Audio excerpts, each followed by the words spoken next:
Hi,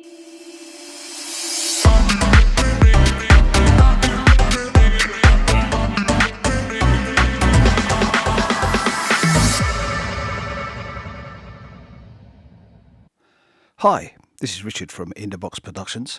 I hope you're all having a great day. So let's get started with this third installment of how to make a song from A to Z in Logic Pro X.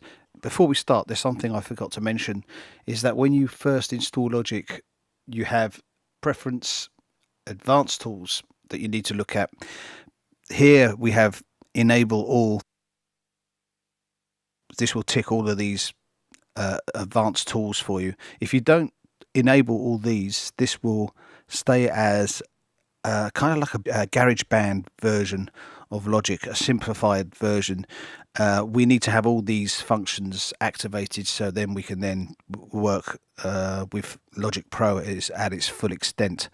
So let's get on with looking at more drums here and all the different options that we have in Logic. So here we have this Apple loop that I brought in and the kick drum that I did with the Ultra Beat here, and it sounded quite cool already, but we can do a lot better than that. So let's close up this window here and have a look at the possibilities of this fantastic program. So if you go up to here, and let's have a look at the drummer. Now it asks you if you want a rock drum set or an alternative or songwriter R&B. Let's stick with rock. I want to stick with rock because what I want to do is create like a break, and what happens here is it creates this track that looks like audio but it's not, it's MIDI. I'll prove you that by just copying that over to the MIDI track here, and then it's automatically, you see it as MIDI. Now if I play that here, this track you'll hear like a real drummer, and if I play this on my electronic drum software instrument, you can hear it's playing out the drum machine. So as I told you, remember, this is just information that you can see here. Let's get rid of that. Now, as I said, this is not audio, this is MIDI, but they've done this. This is something new they did a few years back in Logic. If we go over to this little drawer here, it shows us the drummer, whose name is Carl. Now let's listen to him on his own, solo the track. As you can see, that's a pretty real sounding drum kit there. If I click on someone else, it will change it to another kit. So here we have like the drum kit here with different sounding drum kits. Then we have the style of drummer here that are in the category rock, and here we have these rock drummers. If we go to alternative, we have these alternative drummers. Songwriter, R&B, these are all different drummers. I don't know if they're real people, but they do sound like real drummers. This is pretty versatile because if you double click on the actual drum kit itself, you can see this here, and you can play around with these bits here, or this one here. So there you can change stuff within it, and if we double click on this, this opens up this here as well. Add like toms to it, or cymbals.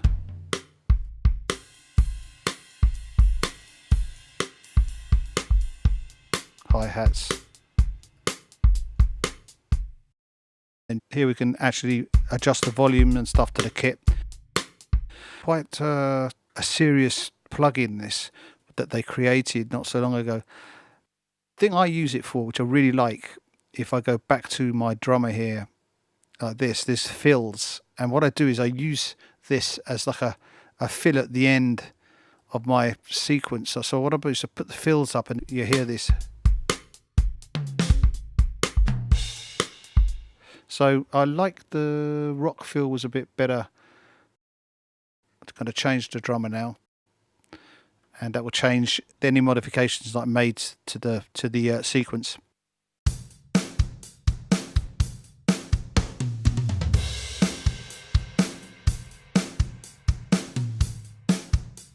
We can add some toms.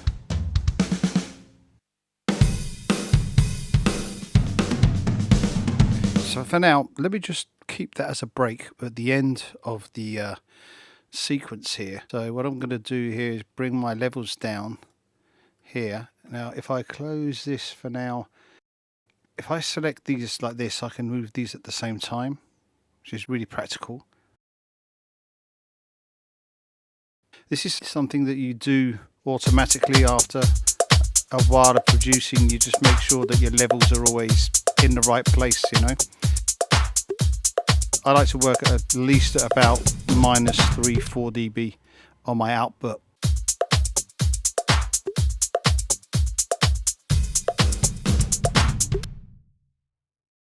I would prefer that to be here to make this a proper sequence. We can copy this here. I can just copy that one down as well. Then we've got an 8-bar sequence with this at the end of it.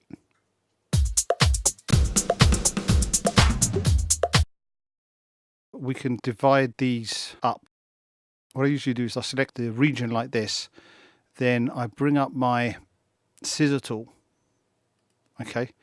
Now, if you press on Alt at the same time, there's a little plus comes up like that. You can see next to it. So if I cut on this division here, it will then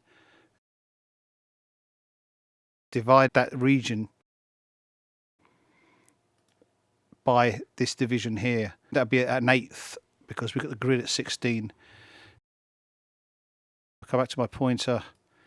These I won't be needing. Get rid of this. And here, what I will do is copy 1, 2, mute this for now. Okay, so we can even divide it up even more by just going there, put this on one track here.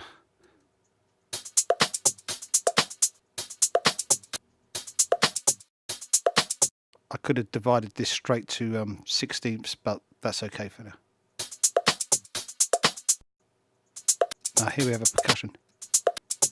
I'm going to make another track up and then divide that there. Remember, holding down Command will bring up my secondary tool. This will pull here, so we have these different elements on different tracks, and I can then do things with them. We can modify them the way we want to, basically.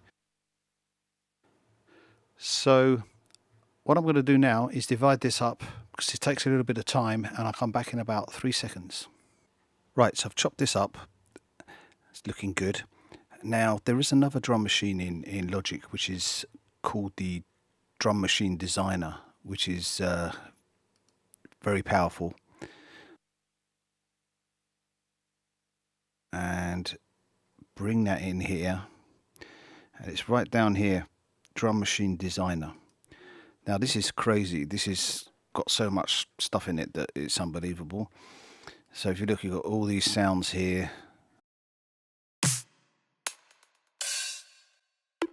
You've got all the controls here. Then you've got a wide selection of different types of atmospheres, like after party, big room. The only problem I have with this is that it automatically puts this massive channel strip plug-in list here inserted already. And if you look on the mixing desk here, let me just close this window here.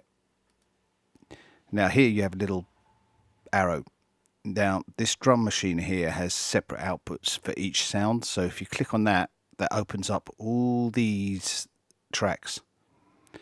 Now that is great, but when you start trying to mix that stuff, it's madness. I used it once and it became really complicated to bounce the individual instruments down. to audio, so I kind of avoid it, but it is really powerful, and maybe some of you guys will find a use for it more than I will. But there's so much choice in Logic. There's so many different ways of making beats. So anyway, I'm going to delete that. We'll be just sticking to the basic ultra beat drummer and just chopping up Apple loops. So I hope you liked this video. If you did, like, subscribe, and I'll be back soon. And don't forget to leave some comments.